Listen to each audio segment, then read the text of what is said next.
Baik, siapa yang nggak jengkel ya monetisasi konten sudah muncul, sudah ada, tapi kenapa tidak memenuhi syarat? Jadi apa untuk penyebabnya kita akan bahas ya. Tentunya di sini ya harapan kita mendapatkan monetisasi konten, tapi setelah muncul, setelah kita klik, kenapa tidak memenuhi syarat? Nah, itu yang akan kita bahas kali ini. Jadi apakah masih ada peluang untuk kedepannya?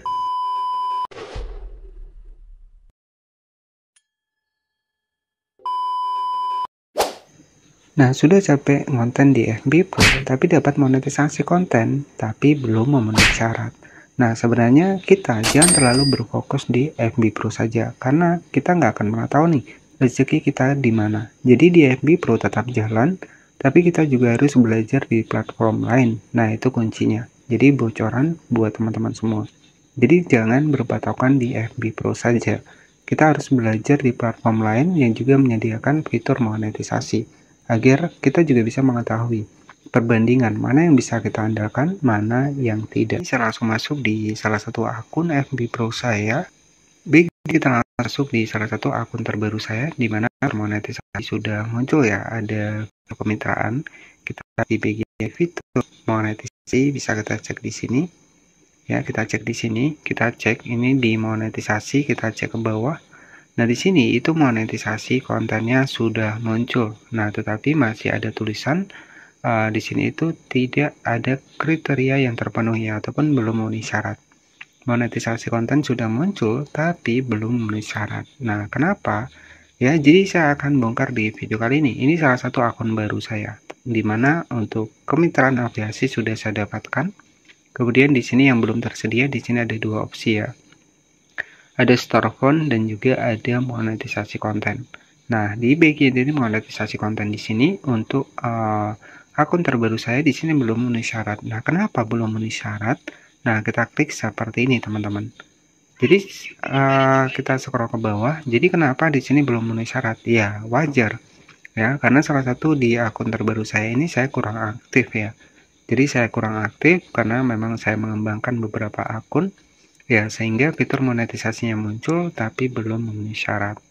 Ya, jadi saya kurang konsisten di salah satu akun ini. Dan itu pun juga biasanya nanti akan hilang, teman-teman. Ya, kemarin sempat hilang, sekarang sudah muncul lagi. Tapi di sini ya buat teman-teman semua, jadi kalau saran saya jangan berfokus di FB Pro saja. Itu kuncinya. Kita bisa mengembangkan platform di lainnya.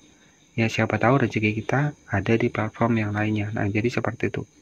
Jadi banyak yang jengkel nih, monetisasi konten muncul, tapi tidak bisa disiapkan, ya. Jadi seperti itu. Nah, baik, jadi kita lanjut ya. Jadi sebenarnya untuk monetisasi konten sendiri sebenarnya nggak ada keistimewaan sama sekali, teman-teman. Kenapa saya bilang? Karena dolarnya itu kecil ya. Jadi sebenarnya harapan kita itu yang bisa agak besar untuk penghasilannya, itu malahan untuk saat ini di kemitraan afiliasi. Ya, untuk dimonetisasi konten ini tuh masih dibilang itu masih abu-abu. Kenapa saya bilang abu-abu? Ya, karena memang penghasilannya itu sangat kecil banget ya.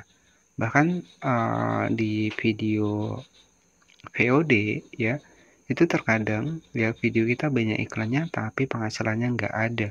Nah, itu banyak sekali yang mengeluhkan yang sudah mendapatkan monetisasi konten. Di bagian dari video panjangnya malahan dolarnya kosong ya, yang paling banyak malahan di foto ya. Jadi memang monetisasi konten di sini itu memang masih abu-abu ya untuk fitur monetisasinya. Jadi yang mungkin yang pasti di sini itu ketika kita bermitra ataupun kemitraan afiliasi, di mana kita cukup share produk, kita bisa dapat komisi ketika produk kita terjual. Ya, apalagi pengguna FB Pro ya, ini rata-rata ibu rumah tangga semuanya. Ya, jadi seperti itu. Jadi sebenarnya lebih cuan itu di kemitraan afiliasi. Ya, lebih besar di kemitraan afiliasi ya, kalau saya boleh jujur ya. Kalau di monetisasi konten itu paling penghasilan untuk foto itu ada 0,04, 0,05, 0,03, itu sangat kecil banget ya. Tapi ketika kita menggunakan kemitraan afiliasi, nah biasa komisi itu di 10.000, 20.000, 30.000 itu lebih besar dibanding monetisasi konten. Ya, jadi memang monetisasi konten saya bilang masih abu-abu karena penghasilan kadang ada, kadang juga kosong.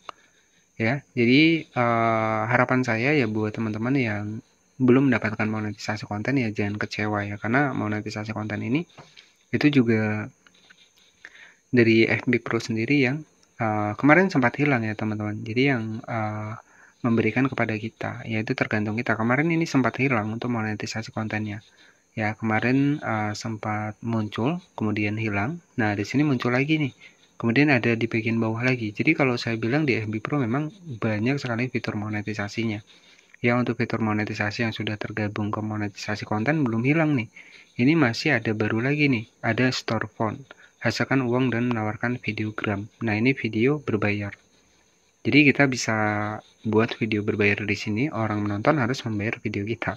Nah, itu yang di bagian bawah, tapi belum memenuhi syarat. Nanti sistem kerjanya kita juga akan bahas. Mungkin untuk kedepannya di bagian dari videogram ini juga lebih menghasilkan juga. Kenapa? Karena kita bikin konten, tapi kita menyesuaikan. Untuk harganya kita yang menentukan. Ya, jadi kalau mereka nggak bayar, ya mereka nggak akan bisa melihat untuk apa yang kita bahas. Jadi seperti itu. Nah, untuk monetisasi konten saya bilang masih abu-abu. Ya, ini jangan kecewa yang belum mendapatkannya, nggak masalah ya.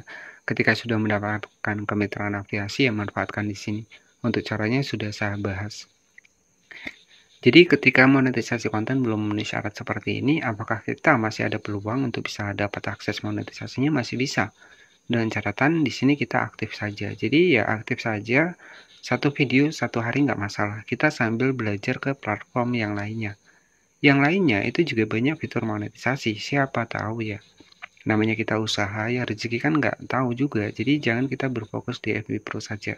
Kita harus berkembang di platform yang lainnya.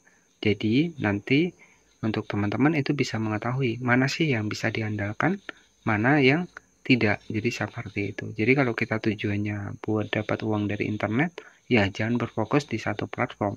Ya, banyak konten kreator tidak hanya berfokus di satu platform. Mereka mengejar untuk ataupun mempelajari platform ataupun aplikasi lainnya yang menyediakan juga fitur monetisasi, termasuk seperti TikTok, Shopee, ya, kemudian juga di YouTube. Nah, itu wajib dipelajari juga. Jadi jangan hanya berfokus pada satu aplikasi saja.